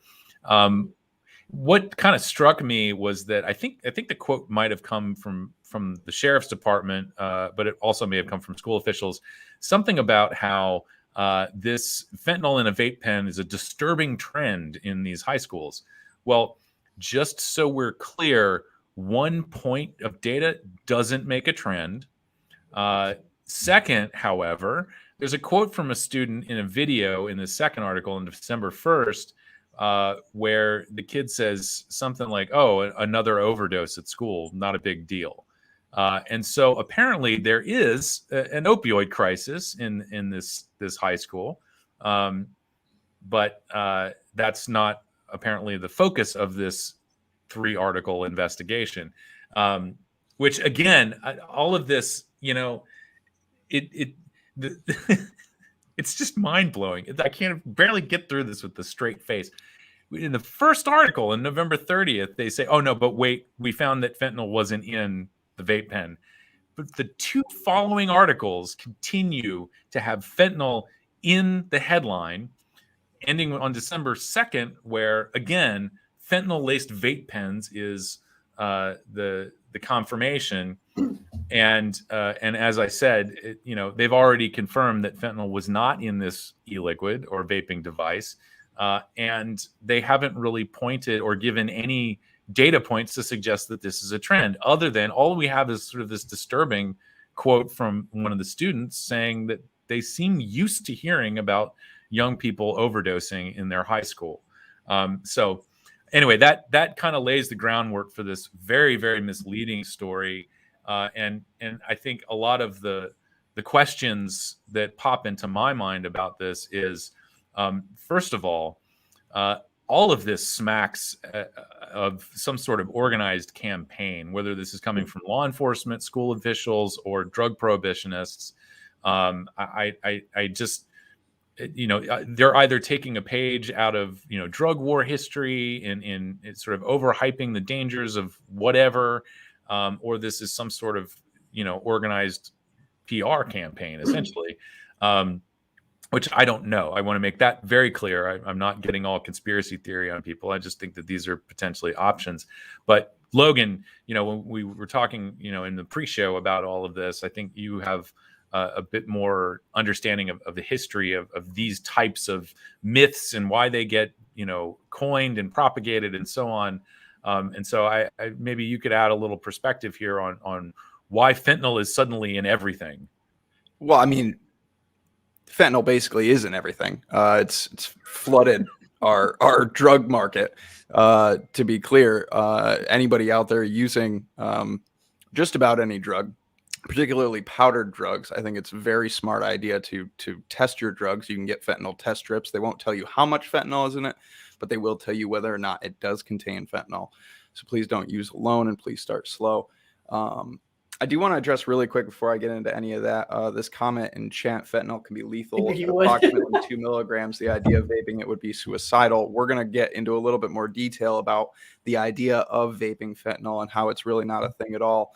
But the other part of that, fentanyl can be lethal at about 2 milligrams, really depends on a person's opioid tolerance and how long they've used, what kind of tolerance they've built up. If you're opioid naive, then yeah, absolutely, that could very well be a lethal dosage.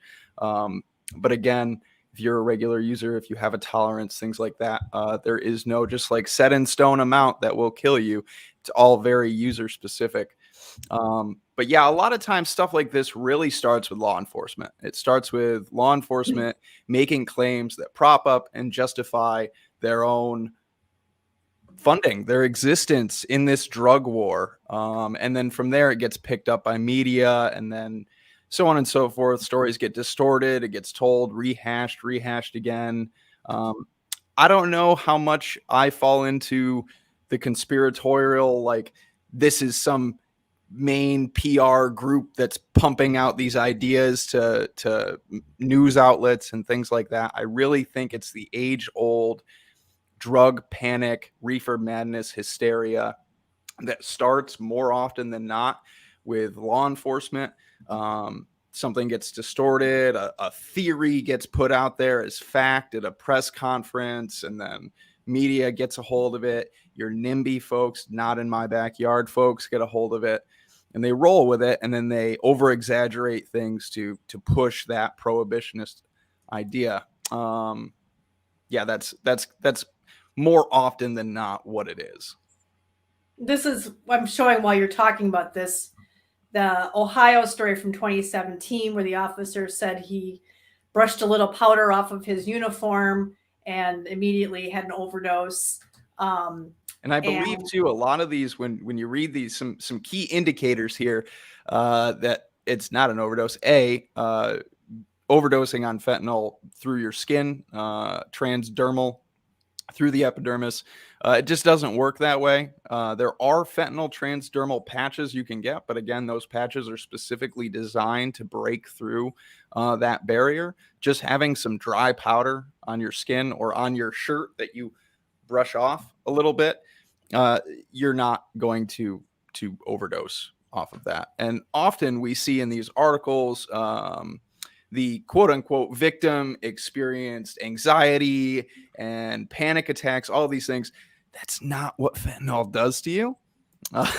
You don't get increased heart rate and panic attacks from an opioid. It's just not how they work.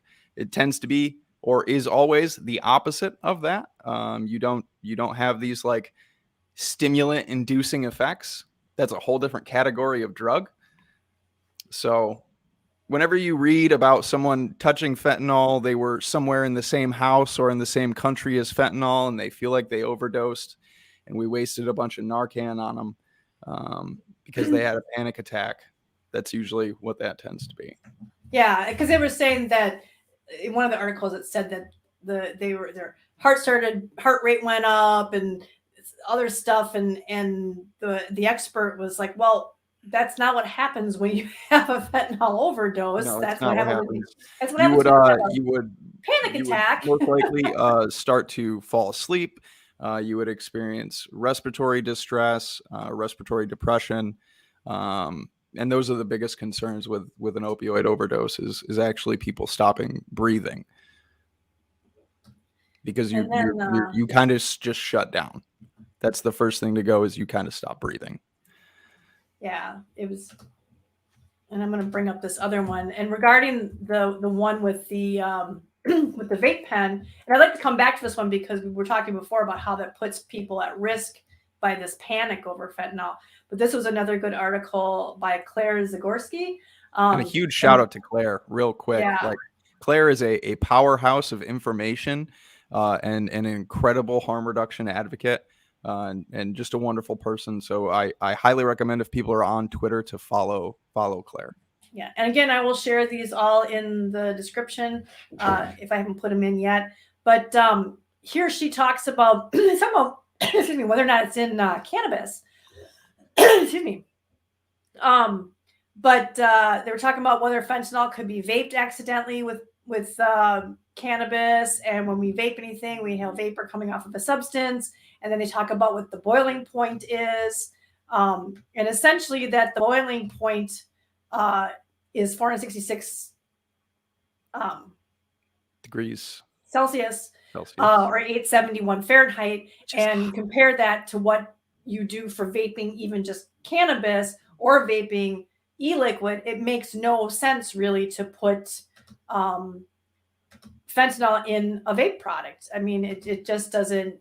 Yeah, even if you had fentanyl in a THC cartridge or some kind of, I don't know, nicotine cartridge, you would vape everything else out of that cartridge, and what would be left behind would be fentanyl. It just doesn't work that way. Your devices don't get to the heat, that boiling point.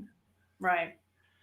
Yeah. So, I mean, so this whole idea that is in the vape to begin with, and then you see this overreaction of the police and the hazmat suits and the people. I just picture people doing that. Yeah, I mean, you're not far off, though. That's exactly what it is. You had that, yeah. No, those are great. I love that. It really is. It is law enforcement, propping up the drug war and causing hysteria, causing panic, because this is how they get more funding. And it reinforces it every time they see these headlines. And it's like I said, when I tweeted about it on my own account, I said, and I think that the timeline for me was, it came out and there was a whole bunch of articles about it, being found in a vape pen and them having to all have Narcan, which I kind of wish that there was like a negative reaction to people who claim that they've been fentanylized when they have Narcan. So it goes liar across their forehead or something. I don't know. Freaking out. I don't know. It just because, like you said, it's a waste of Narcan. It's a waste of resources. It is. Absolutely. It's a waste of taxpayers' money. It's a waste of law enforcement's time and resources when they could be out actually doing something beneficial. Right. And like that article says, that it can scare first responders if they're so afraid of touching anything that has anything, that whole just 1 grain, that people are going to not get help, and you're going to have more deaths. This is seriously one of the most concerning points, I think, personally, about this, is for first responders. And I'm going to share really quick. I can post stuff. I have the links if you want me to post. Yes. The GEMS article that I shared earlier from the Journal of Emergency Medical Services. This is a really great guide for first responders, or for anybody that wants to learn a little bit more about the myths around all of this. That's a really great article. But Yeah, that's one of the biggest concerns, because when you show up to somebody who is experiencing an opioid overdose, you do not have a lot of time to start administering Narcan and first aid to that person to get that person breathing again. And when first responders think that going up to this person, touching this person, being near this person means that they too are at risk, that is very precious time that's being wasted. And or maybe not, like those people might not even be getting help at all, because people are so paranoid and concerned for their own safety, and people are dying in front of first responders who are right there, who could very well save that person's life. And that's just think about the AIDS scare, the HIV/AIDS scare. It's exactly, yeah. I mean, how many people died because of that, or wouldn't get help? Oh, I can't touch them, because of AIDS. It's just, yeah. It's and there's it further stigmatizes people who use drugs as well, and it's all around a really destructive campaign of misinformation, if you will. Again, I don't buy into the whole, it's so, it's organized by, there's some PR. Maybe there's some dark Illuminati force out there that's pumping out press releases for people and encouraging law enforcement to put this stuff out or whatever. But I think more than anything, it's really law enforcement, justifying what they do, and over exaggerating these things. And then I think for some of these officers or first responders or people who've experienced these faux overdoses, I think some of them are genuinely scared, because they're misinformed themselves. And I think that can bring on those panic attacks or fainting spells or what have you. And that's also just as tragic, that we have people out there who are so incredibly scared based on this misinformation, that they're being physically affected, to the point where they're having panic attacks, they're fainting, they're getting hurt themselves solely based on a myth, a lie, a fabrication. Yeah, and it's still ongoing. I mean, that was from 2017, but when I was looking for that article, like I mentioned in the pre-show, I came up with one just from this past August, and one from just earlier in November of this year, where a police officer was overdosed and freaked out and had to have Narcan. And, later on, it turned out there was no issue with it. And the media just eats it up. Like Alex was talking about earlier with the timeline, I saw that, I think it was like November 30th or November 29th when I first started seeing the first initial local news articles. Then it got picked up by national. Then a news article came out, and I think I tweeted the follow-up news article. The first one I saw that buried in paragraph 5 said, "Oh, it turned out not to be fentanyl. They didn't find fentanyl in the vape pen." And I was like, well, where did the fentanyl come from then, if they supposedly detected it? A lot of on-site first, what do you call those quick tests are very inaccurate. They've been found to be inaccurate. And then, like, when I was doing this blog post from yesterday, which was now the 3rd, which is, I think I want to say 5 days after I first saw the story, and about 2 days after I saw that initial, or I think I tweeted that, or maybe a day later, all of a sudden I'm looking through all my Google keyword searches are popping up, and now I'm seeing a bunch of national news outlets, vape pen with fentanyl in school and Narcan, the same exact story, and not a peep about, it didn't turn out to be. So it's like, the correction caught up like a week later, it seemed like, and hadn't gotten any further information before just pumping on, by the way, there was Tennessee fentanyl, and the poor kid was arrested. Yeah. I mean, what happened to him? And here's the other big red flag too, right? Like the kid who had the vape pen that was vaping, perfectly fine, but people within the school, I made that point in my tweet. A few hundred feet in the other corridor, they're experiencing some issues because a weed pen was in the same building. Yeah, he was carrying around that pen all day in his pocket and sensibly using it, and the adults all see it and maybe touch the outside, and they have overdose and need Narcan and No, hazmat absurd. And it suits. really is. So It's a waste of Narcan, to be honest with you. and I'm somebody, I hazmat. carry Narcan every day. Just here's my work bag. This goes with me to my job every day, and I have a whole side pouch which has like bandages and hand sanitizer and all sorts of like first aid stuff in it. And there's Narcan. I'm somebody I don't fear at all. If I see somebody who is turning blue and slumped over and in distress, and possibly if I see a needle somewhere near them and I know, hey, this is going to save their life, and I can be that very first response, and I can, administer Narcan, start CPR. I'm CPR certified, and I can call 911 or have somebody else call 911. I'm going to do that because I know that this hysteria is just that I'm going to be okay helping this person out, trying to save this person's life. And I'm not going to hesitate. So I hope that I encourage other people to carry Narcan. There's a lot of great resources out there to get Narcan. I believe there's a place, I think it's just called getnaloxone.org or something like that, something close to that effect. It's relatively cheap at a pharmacy if you have insurance to get it as well. But at the end of the day, this is a combination of age-old drug hysteria and reefer madness with the new age vaping madness kind of all lumped together. If we can take two, epidemics, crises, and mash them together to create more fear and more panic, then we're absolutely going to capitalize on that and get more police funding and whatnot out of it. So I was smiling.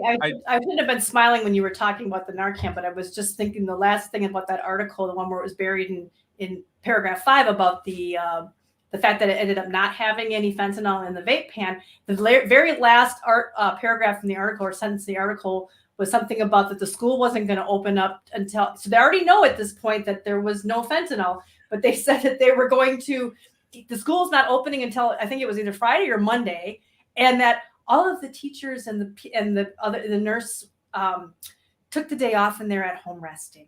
But resting from what? They didn't get exposed to anything. Well, it's probably due to something related to like a PTSD from having people in hazmat suits storm through their school. I mean, that alone, this right here caused more harm to not only the students, but also the staff than that student's vape pen ever could or did do. But I was like, oh, they're at home resting, huh? I'm like, didn't you just say that they weren't exposed to anything? It's like, oh my God, what are you talking about, snowflakes? I mean, geez, that's snowflakes. I'm sorry. I wanted to jump in here, and we do need to wrap this up. So that's pretty much it anyhow. So. Yeah, but I did kind of want to bring this back around to the vaping. It's very good discussion about fentanyl and Narcan and what to do, and I appreciate all of that, Logan. Thank you, and hopefully our viewing folks got some use out of all of this. But I did want to bring up, I think, some of the stuff that you were talking about at the end there, Logan. My question about this being an organized kind of PR effort. I think Mallory Gates kind of nailed it here. And this is exactly like the Valley stories. And I see it, I think, probably similar to what you were describing. This is, I hate to use the word organic, but this is more of an organic kind of campaign, an informal sort of, it's more of a whisper down the lane kind of thing, where people get this idea. And we see this from local health departments with regard to vaping all the time. And first of all, I'm jumping around here, but this idea that people would be adding drugs or dangerous substances to e-liquid is nothing new. We've heard law enforcement suggesting this for many years. That well, I think at one point somebody, just the most idiotic thing, I've heard a lot of idiotic things, so it's hard to call this the most, but somebody actually at one point suggested that someone could put anthrax in or otherwise use an e-cigarette for some sort of chemical or biological attack, which again just doesn't make any damn sense. But I think that when we look at some of the what we affectionately refer to as propaganda from local health departments, it's sort of like these folks think that it's that all of this is a white lie in service of making people healthy. This gets into public health hacking, which is something it's a real practice. There's no conspiracy theory here. There are public health hacks all the time. It's a way to nudge society to make better decisions, and there are, I think, justifications for doing things that way. For example, if you are trying to confront somebody about something, a disagreement you have, the worst way to open that conversation is by saying, I disagree with what you're saying, and it's completely wrong, and you're wrong for doing it. You're not going to open a dialogue by coming out and just jumping down someone's throat. You have to kind of sneak in, offer them information, perhaps give them little nudges, and then maybe that changes their opinion over time. So from that perspective, things like a public health hack are beneficial and necessary. But when it gets into this realm of perpetuating hysteria, creating a lie, there's no white about it, creating a lie in order to trick people into behaving a certain way, or just motivating people through fear, that's coercion. And that's ultimately, it's not a very healthy way to go about things. And as Mallory pointed out, yes, this is exactly like EVALI. People jumped on the lung injury cases. They capitalized on the fear and not knowing exactly where this was coming from, and they just broadly applied it. Our CDC is complicit in this perhaps organic campaign to continue misleading the public about risks associated with nicotine use or any drug use. And so it's just people throw out the most believable, hysterical things, and everyone else jumps on board and says, oh yeah, I believe it, that's right, I've heard it so many times on the news, so it must be true. And second of all, I agree, people shouldn't use drugs, so anything that I can tell them, everything from Santa Claus is real, and if you smoke a joint you're not getting your presents, that's the level of sophistication that we're seeing from public health, the media, and other anti-drug, anti-tobacco campaigners. Mm-hmm. Yeah, I think organic is a pretty good word for it, because I think that really is more often than not how things like this spread. It's clickbaity, it sells, it's panic inducing, it's fear. And that's what media outlets thrive on, is news like this. And once a story comes out, other outlets put it out. And then, like you said, you repeat it enough times, when people hear things like fentanyl-laced vape pens hundreds of times across the media, every time they, get on their news site or whatever, they see an article about something like this, they start to believe that this is very much a real thing. And then when things are corrected, we know through a lot of experience that those corrections never circulate the way that the panic, that initial article, that fear circulates. They never make their way around like that. Arbitrary alias. What did you say? I was going to say lies fly and the truth comes limping after. Yeah. Well, and also if it bleeds, it leads, So, yeah. I mean, if it bleeds, it leads. Arbitrary alias says, people still tell me I'm going to get popcorn lung. And honestly, that's kind of where it all started. I mean, that was the very first thing. That was probably the earliest scare was, I mean, they had the FDA test with the whole the diethylene glycol, which made its way into an infographic that's circulating on Twitter. Oh yeah, the diethylene. I forgot about that one. Diethylene glycol. But then it was the popcorn lung, and then it's right now it's erectile dysfunction. I did a whole thing on that. There's strokes, heart attacks. Brain worms. Good Lord. You name a medical condition and they've attributed it to vaping at this point. They're scraping the barrel. But they do this again for folks who are new to drug propaganda. They've done this same thing with every drug that you can imagine. From this drug is going to cause, your kids to do unthinkable things to other human beings, or your legs are going to fall off. Your marijuana, your reproductive organs are going to shrivel into raisins, and your eyeballs are going to shrivel. Like all these wild claims off, all these wild claims that we see. They've done this with every drug that's ever existed. Right. Well, that's still the fentanyl. I kind of wanted to get back to the vaping part of this. Well, that's And where I was going with, like, with nicotine, with vaping, like all these, like you just brought up, one of the new things out circulating on Twitter is this whole erectile dysfunction claim. Like these are the same claims that have been made about every substance under the right. sun. And the thing is that and the list that never quite goes away. Kind of, I mean, Alex kind of hinted to that too about the whole diethylene glycol thing, because it's still appearing on flyers. Well, they take all these little bits and they'll keep throwing it in. So now that'll all be on a list of somewhere, and then somebody's going to be in a hearing somewhere, and somebody's going to sit there and read this list off of, well, you can get popcorn lung and it causes stroke and it causes erectile dysfunction, and there could be fentanyl in it, and it's that whole scare thing that's hurting others, that it's also going to hurt others. And if you look back, that's what the whole it's a classic anti-prohibitionist technique. They did it with secondhand smoke. They had to be able to show that it was going to hurt other people, and that there was harm, that there was real harm there, because people were just like, well, it's my body, my choice. You can't. Well, now you're hurting other people, and now you're hurting children, and that's part of it. It's a classic. They take little bits of cherry-picked stuff, and by pushing it all together, they came up with this argument about now they're banning it outside, and it's never ever been scientifically shown that a little whiff of outdoor smoke was going to have any kind of harm, but they still will turn around.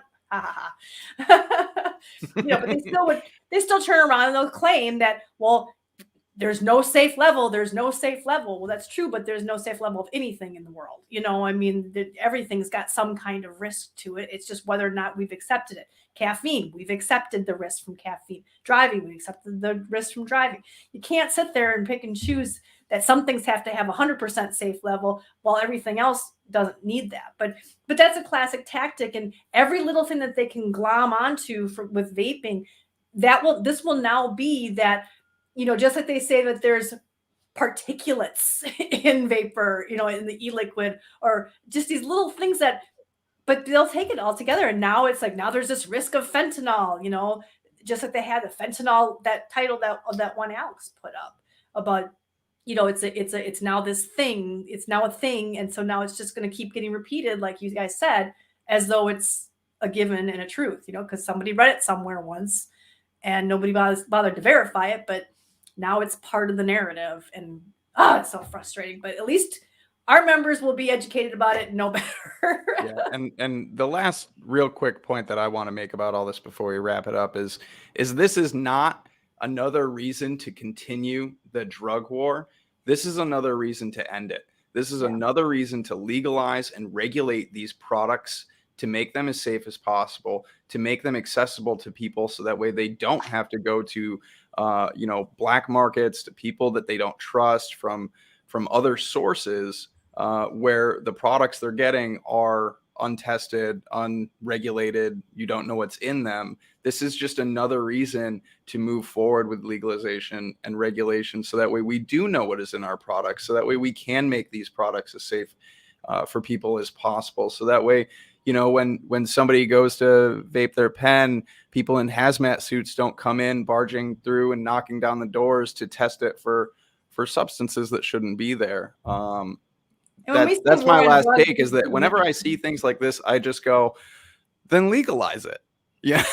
Like, make these products safe, so that way these things aren't even a thought to people. Like, I never question whether or not the beer that I buy from the store up the road, I never think, you know what, I should probably test this for fentanyl. No, because it's regulated. I bought it legally. It's legal product. It's regulated. It's as safe as it can be. I don't think about that. I don't have to worry about that. And that's the safety that comes with regulation. So, and even if you don't really have a pony in the race when it comes to the other drugs being legalized, this is where the anti-nicotine zealots want to place nicotine. They want to put that out in that area where it's less safe, where everything's banned, where, if anybody wants nicotine, they're going to be stuck out there. While on the other hand, a lot of them are turning around trying to legalize the other drugs. Again, that's that exclusivity, or that exception. What is that? What Exceptionalism. Just think of American exceptionalism. It starts with an E. I can't. Drug exceptionalism. But that's where that. So that's where they want to put nicotine. They want to put nicotine out there and not regulate it and just have it all be black market, because if they ban everything, that's what's going to happen. So that's why this does all work. That's all together. When you say war on drugs, include nicotine in that. Nicotine's a drug. Yeah, absolutely, 100%. So. All right. Well, I think that's where we're gonna wrap this one up. We ran long, everybody. Sorry about that. We did run long. Arbitrary alias. Yes, legalize everything once you know what you are taking in the dosage. Drugs become orders of magnitude safer than street drugs. I agree with you. But this is where we're going to wrap up this show. I'm not even going to ask if we have final thoughts, because I can just hear Jim yelling at me already. So for all of our podcast listeners out there will be 2 versions of this show available to you over on the SoundCloud, the Google, the Apple. You'll be able to listen to the full program today, or you'll be able to just listen to the shorthand version, which is just Alex going through our legislative rundown and a little bit of banter from Kristin and I. That way you get all the need to know stuff right out of the gate for your little commute to work or wherever you're going. What else do we got? We got we have the store. Check out the store. Check out all the new merch that we have out that Danielle worked very hard on. If you have not yet done the calls to action, most particularly definitely that nicotine tax call to action, please get that done if you have not already. If you haven't done the eCigIntelligence survey that Kristin ran through, which was just the most entertaining part of this entire program today, please do that. It was my favorite segment of the day. Please do that survey. It really does help not only consumers, but just all of us. It benefits us all. So get that in, get that done. I think other than join CASAA, if you haven't done that yet, do it. You're here, you're watching us, join CASAA, become a CASAA member, because we are CASAA, all of us, you right there, you watching, you're CASAA too. And we will be back next week, I believe. Sometimes I say this and we're not, but I believe we will all be back next week. Yeah, no major holidays or events. Right, I think we're good. I like how we're hashing this out on a live stream, but yeah, we will be back next week, 4:30 p.m. Eastern, 1:30 over on that other coast. And you got to do that time zone math for yourself anywhere else in the world. But that's going to do it for us, everybody. Thank you guys for tuning in. Thank you for being here. And replay crew, thank you for watching later on. That's going to do it. We are out of here. Take care, everybody. Be excellent to each other. Stay safe out there. We'll see you guys next time. Bye.